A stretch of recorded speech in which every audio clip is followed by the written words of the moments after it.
नमस्कार दोस्तों, हमारे चैनल मिस्टीरियस अर्थ में आपका स्वागत है। आज हम इस वीडियो में बातें करने वाले हैं कि आखिर क्यों भगवान जगन्नाथ को 15 दिन तक हर साल बुखार आता है।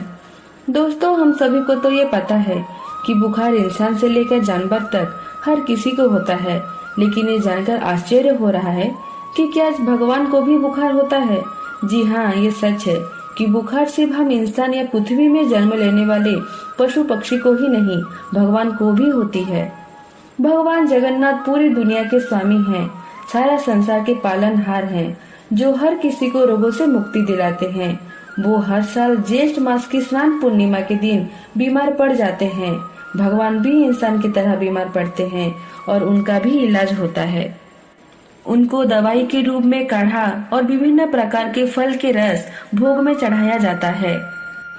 भगवान जगन्नाथ बुखार के कारण अपने दाऊ बलभद्र और बहन सुभद्रा के साथ 15 दिन तक एकांत में आराम करते हैं और मंदिर में जाने वाले कोई भी भक्त को दर्शन नहीं देते। इसी दौरान भगवान जगन्नाथ के मंदिर का मुख्य द्वार को 15 दिन तक बंद कर दिया जाता है।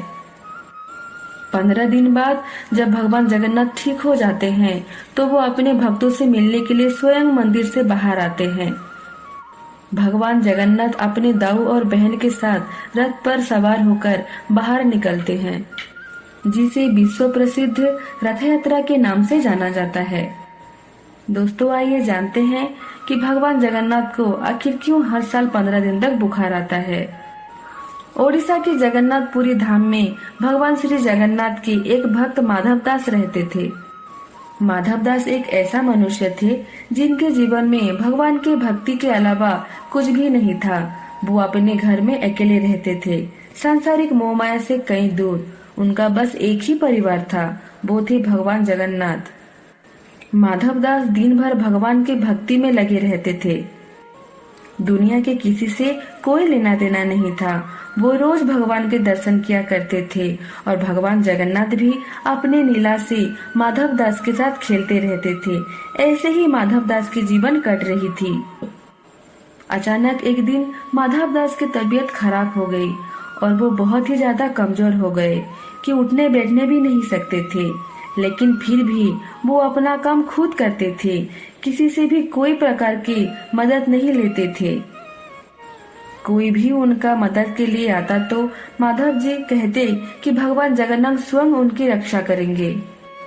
लेकिन माधव दास की तबीयत इतनी खराब हो गई कि वो अपना मल मूत्र बिस्तर पर ही त्याग कर देते थे और वहाँ पर उठ भी नहीं पाते थे। उनके शरीर से अजीब तरह की बास आने लगी। तभी भगवान जगन्नाथ को अपने भक्त की ये दुर्दशा देखा नहीं गया और वो स्वयं एक सेवक के रूप में माधव दास के पास पहुंच गए। माधव दास के गंदे वस्त्र भगवान स्वयं साफ किए और माधव दास को भी स्वच्छ किया करते थे और उनकी संपूर्ण सेवा करते थे। जब माधव दास का तबीयत ठीक हो गया और वो होश में आए, तब एक सेवक को इतनी सेवा करते हुए देख वो तुरंत पहचान लिए कि मेरे भगवान के अलावा इतनी सेवा कोई नहीं कर सकता, और वो जान गए कि ये भगवान जगन्नाथ ही हैं, जो सेवक बन के उनकी इतनी सेवा कर रहे हैं। फिर माधव दास ने भगवान से पूछा, प्रभु आप तो संसार के पालनहार हो, स्वामी हो, तो आप मेरा सेवा क्यों कर रहे हो? आपकी इच्छा से ही ये सब कुछ होता है। आप चाहते तो मेरा दुख दूर कर सकते थे, फिर ये सब क्यों? तब भगवान जगन्नाथ ने उन्हें कहा, हे माधव, मुझे मेरे भक्तों के कष्ट सहा नहीं जाता। नियति को कोई नहीं टाल सकता, जो कर्म में होता है उसे भोगना ही पड़ता है। अगर अपने कर्म का फल इस जन्म में नहीं काटोगे तो उसे भोगने के लिए तुम्हें दूसरी जन्म लेनी पड़ेगी। और मैं ये नहीं चाहता कि मेरे भक्त को अपने पीड़ा भोगने के लिए अगला जन्म लेना पड़े। सेवा किया, लेकिन और भी 15 दिन का परिणाम है जो तुम्हें अभी भोगना है। लेकिन मैं मेरे भक्त के दुख कभी नहीं देख सकता, इसीलिए तुम्हारे और 15 दिन का रोग मैं अपने शरीर में लेता हूँ और तुम्हें स्वस्थ करता हूँ। 15 दिन का वो रोग भगवान जगन्नाथ ने माधव दास के शरीर से अपने शरीर में ले लिए। तब से भगवान जगन्नाथ हर साल इन 15 दिन में बीमार पड़ते हैं। तब से आज तक साल में एक बार भगवान को स्नान कराया जाता है, जिसे हम सब स्नान यात्रा के नाम से जानते हैं। स्नान कराने के बाद भगवान आज भी बीमार पड़ते हैं और 15 दिन तक भगवान के मंदिर बंद रहता है।